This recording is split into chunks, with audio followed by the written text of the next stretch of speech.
Here's the most fundamental way to look at A&M right now. They are the number 11 offense in the SEC. That is not great. There's only 14 teams.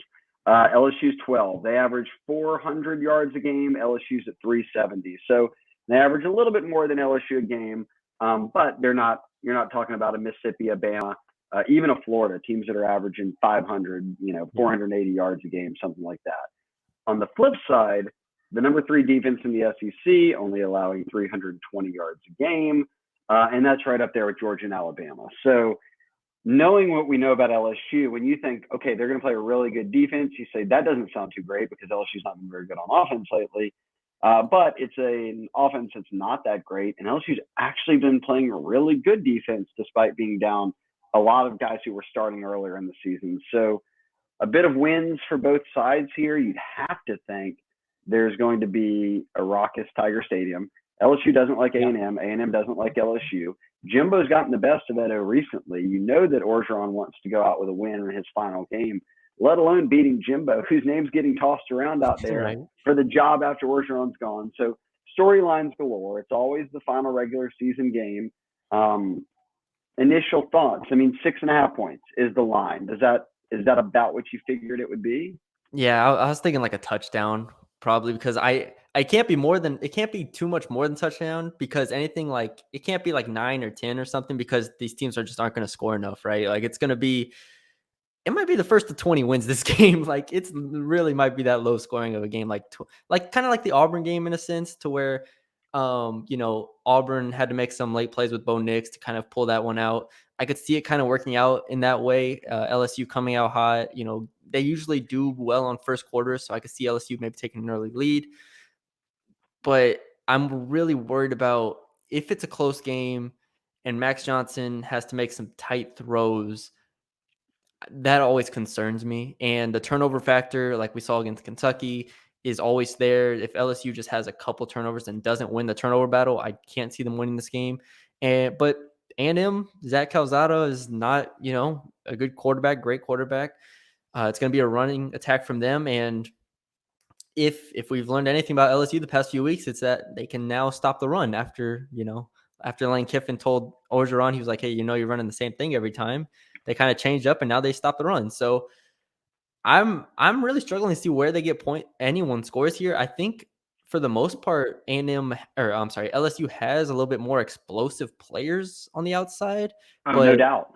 But A&M, does have Jalen Weidemeyer, who's a very solid tight end, and they have that run game with Spiller and a chain, who, that's a hell of a 1-2 punch right there.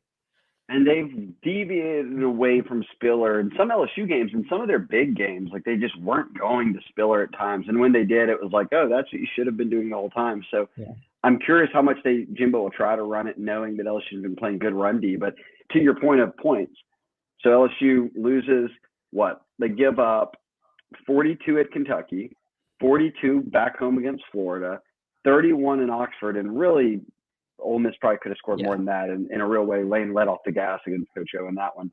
Then they hit a bye week and they shuffle it all up.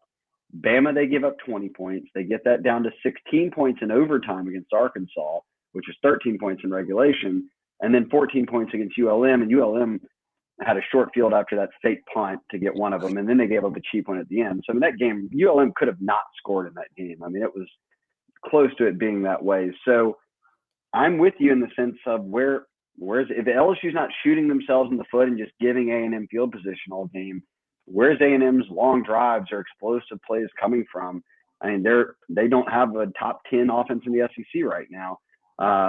You look at even Bama, Arkansas, those are teams that can score points on people, even if it's not the normal Bama. Even if Arkansas kind of hit a lull at the midway point of the season, they've got some good offenses. They've got some good coordinators, like O'Brien is known to be a good offensive coach. Certainly Bryles is. Like, they were getting stymied by the LSU defense. And then Rich Rod is a good offensive coordinator. He obviously doesn't have a lot of tools at his shed. He's got a son at quarterback, but he was sort of running for his life at times. And they were still able to come away with a couple, but not much. So point being, I don't know where A&M's getting all their points from. I think this could be like the A&M It was ugly. That was A&M game last year, I think, when Finley started, and when it was like 17-13 final. Like I could see it being another one of played those. well last year against A&M. I remember taking that in my notes. I mean, the defense played like one of its better games, and last year's defense obviously was bad like the entire year, but that game specifically, they just were outmatched. That A&M team last year was better than this year's team. Obviously, Kellen Mond they had a little more weapons. So, that game was 20-7 last year. Yeah, it was a pretty ugly game too. I remember that. So yeah, I'm kind of baiting myself into like taking the under now, but I've been wrong so much on this team that. And here you go. Both teams in the game last year finished with 267 yards. Wow. Both of them. Jesus. 267 in a 20-7 game. Oh yeah. That's not good for the people that are keeping score at home. I honestly think it comes down to this. If LSU can run the ball with Ty Davis Price for close to, if not over 100 yards, I think they can win this game. I think they actually will probably win this game. I'm worried that they're not going to be able to run the ball. Like, I'm worried they're going to revert back to their kind of old ways and have to like complete some short passes and have to get lucky with some busted coverages. But if they're able to run the ball like 30 carries for 110 yards, 120 yards, like that's more than enough, I think, to get enough first downs, to get in field goal range enough to, maybe get in the red zone and get lucky, get a couple pass interferences. I really they're think not good in the red zone either. That's LSU. That's another issue. Yeah, no, it's true. It's true. Yep, they're gonna have to get lucky. I think it's a low scoring game, but if LSU can run the ball and match, because A&M I think is gonna run the ball decently. I don't think they're gonna break big runs, but LSU has to match that. Basically, is what I'm saying. Like it can't be Max Johnson against the A&M run game. You know what I mean? So that's what it comes down to me. I don't know who I'm going to pick yet. I'm kind of on the fence right now, but I've got we just need your gambling picks, brother, and we've already got him. Matty B, lock of the century, the under. And LSU covering the 6.5. You heard it here first. There you go. Parlay it together. Get some nice. It's on. Oh, it's after Thanksgiving. I was going to say get your kids something nice for Thanksgiving. I don't even know, but why you do that, but why not? Something to eat. There you go. Pay for the turkey.